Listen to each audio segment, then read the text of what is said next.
how to get done. I've been down here for 2 days now, and I've had a chance to explore the habitat a little.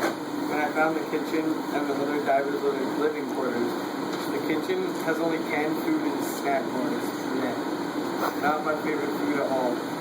I accidentally stumbled upon other divers' living quarters, very spacey bunks, and kind of fun to spend time in. I believe that something will happen. I'm not quite sure, but so many miles under the water in tight quarters must do something to a mind. Oh well, I'll ask Norman later. The one thing I'm so confused about is how can they possibly keep this maintained underwater? The pressure is immense and the power of the mistake. True genius. I hope this is all worth it. The divers' quarters are close to ours, just in case of an emergency. They told us that if there's ever an emergency, head over there. It was also very confusing about how the Navy can keep such a big secret from the rest of the world. Well, I didn't know it was true. Its true identity until the way down on the sub. So many thoughts are going through my head. How could a spaceship this immense get here and why? What could this ship possibly mean to us? If it is of alien origin, there must be no way for us to know what everything could possibly mean. Anyways, coming back to the habitat, it has a central control system which contains the circuitry and all the switches for everything on the habitat. I hear the sub coming down. I better go check who it is.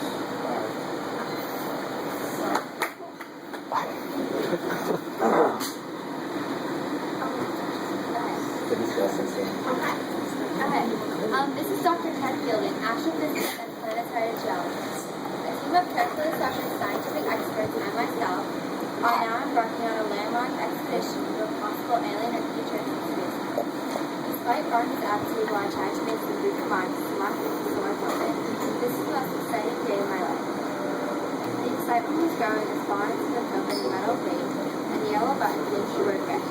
I squirreled the button that flashed open, took a deep breath, feeling a sudden surge of nervousness while Barnes kept me hit the button. At first the sign flashed, atmosphere adjusted, and then a sleekly designed door clicked out of a features airplane cylinder. That quickly tested the air and determined that it was safe for us to remain orbiting on the distance. I was automatically accused when we stood on a catwalk 5 feet wide, surrounded behind the air. Norman Johnson, the psychologist, shone his flashlight over the edge to see how far it went down, while Barnes babbled about how the ship was exactly how he thought it would. Harry jumped in and explained how the ship must have withstood a lot of radiation, because it had at least 6 layers of steel surrounding it. After warming the ship for a while and explaining my estimation, we came to the inner hall. It was a vast room that looked similar to the atmosphere cockpit, with large oval seats. Norman automatically led to a sitting room, which makes sense because he was old and out of shape. I'm not sure why I expected him to this. Anyway, Stephen twists the performer on Norman until only his hands would be clear, and he began to hit buttons on the side of the ship until it exceeded the It was then when Harry poked the seat and realized that it was made of water. The ship itself was built to create streams. I chimed in. Maybe time traveler's journey was stuck with us. But Barnes, didn't know it all, objected and said that it was definitely a ship that perhaps it just looks that way, he said. After all, we know how to travel in space in our time. Maybe time travel and space travel are more similar than we think. After that, the other people started with their airplane, and I filling out alone until we entered the living quarters and found a large statue. I was excited. I wanted to see what future food would taste like, but Barnes, of course, said we have other things to accomplish. Finally, Jimmy Chan called and said that we needed to pour back in the ship. I was happy to be gone back to the time, but eager to come back to the ship.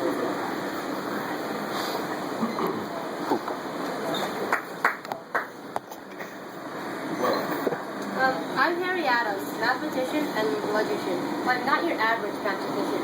I understood quantum mechanics at age 17, and I graduated from Princeton, so basically I was a child prodigy. I believe that all claims should be backed by reasoning and logic. Ted, however, doesn't think this way. He's a lot older than me, but he still acts like a child. He's extremely annoying, and I don't think anyone likes him. The rest of the crew is okay, but they could be smarter. So, while those morons could not figure out how to open the sphere, I did. I don't recall how I did it, but I did, and that's all that matters. All I can remember about venturing inside the sphere is that there was sea foam inside, and that was really beautiful, and nothing ever happened in the sphere. After exiting the sphere, I was in stupor and unresponsive. I fell asleep, and when I woke up, I remembered experiencing a massive headache. Also, when Norman was badgering me, I had this notion that I looked different. I didn't know how I looked different, but I just did. Later, I fell asleep again. When I woke up for the second time after I returned, the crew filled me in on what happened when I was asleep. A code of numbers appeared on one of the monitors, and no one could figure out where it was from, what it was meant, and why it was there.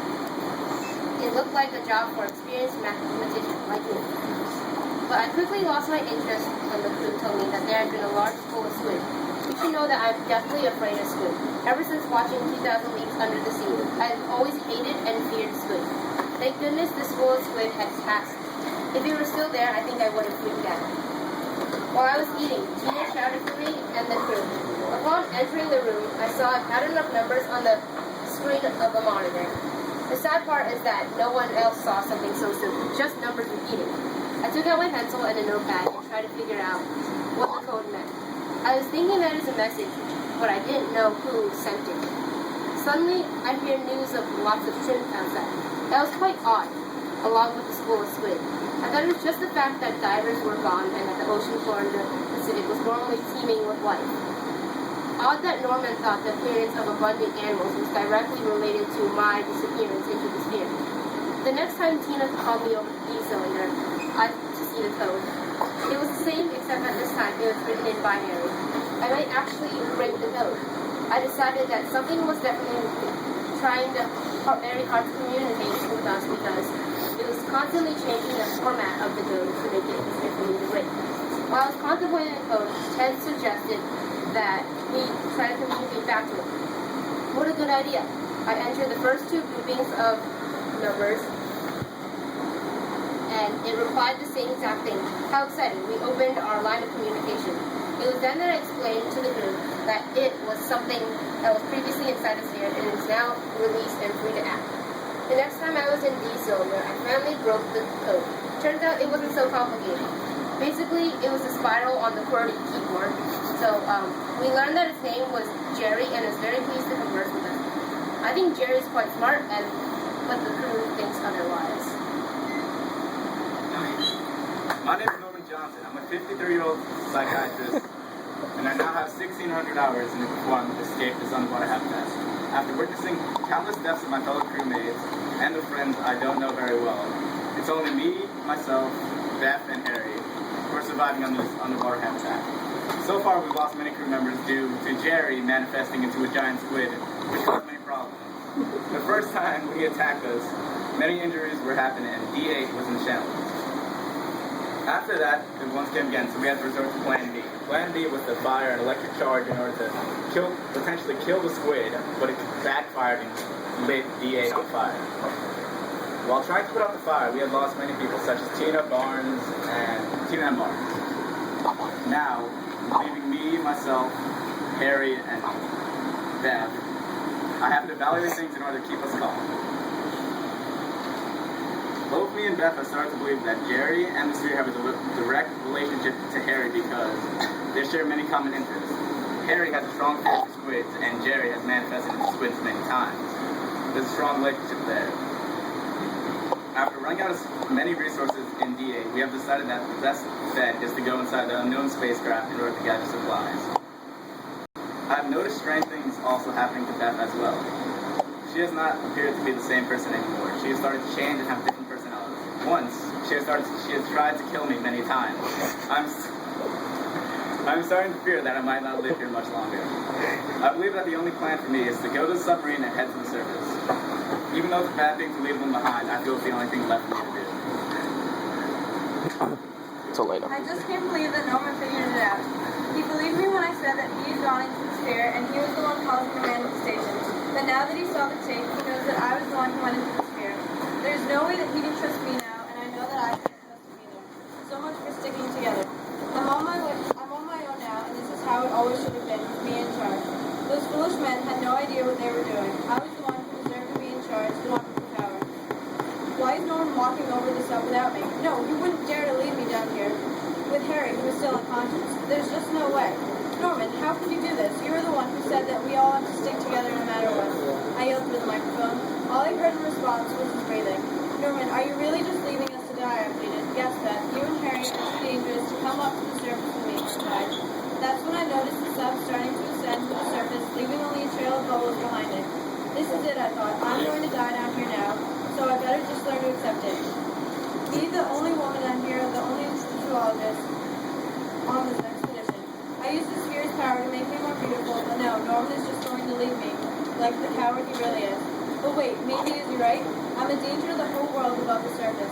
It's for the best if I just stay down here and die. Then I heard the rumble of what sounded like the sub coming back to the bottom of the ocean. As I looked out the porthole, I saw Norman running toward the habitat.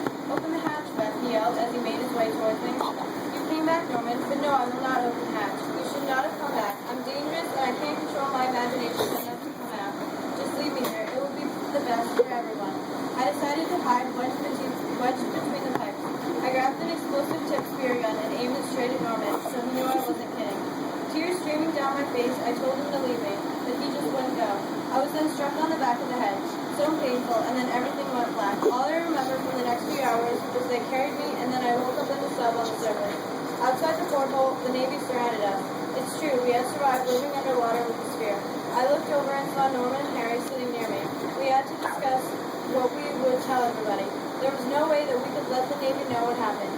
Then we came to the conclusion that we would just forget the sphere completely. While Harry and Norman used their power to forget the whole thing, I chose against it.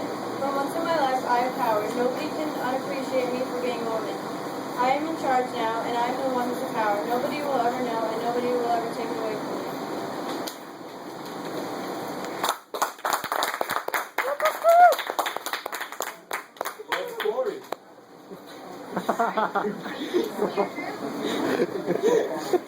We should have brought it home. Sorry. Gotcha.